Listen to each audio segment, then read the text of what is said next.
A new report tonight is giving high marks to the Archdiocese of New York for its handling of sex abuse allegations against priests. But not everyone agrees. CBS 2's Cindy Hsu has the details.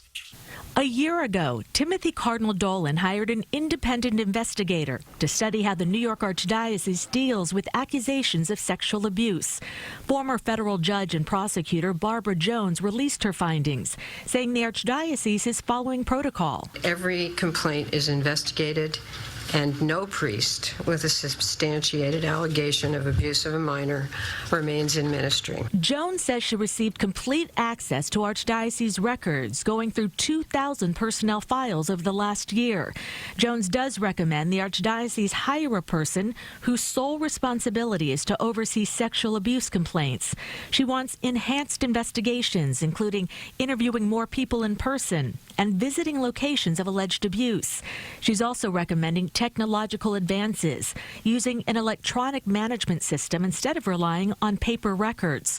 Cardinal Dolan says he's been anxiously waiting for the results. And I've held my breath, and now I'm very grateful and very relieved. Thank you, Judge. You've also given us stuff to work on. Mary McKenna watched the press conference and wasn't impressed. She says her own parish priest on Long Island abused children. And I've seen people destroyed by child sexual abuse, people in my life.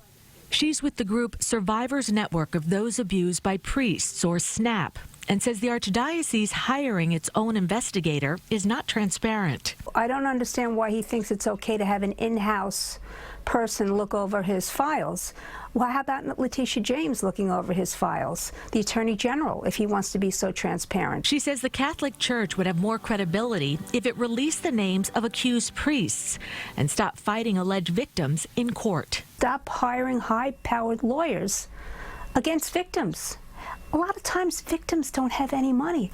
McKenna believes the church is protecting its assets instead of its children. Cindy Hsu, CBS 2 News.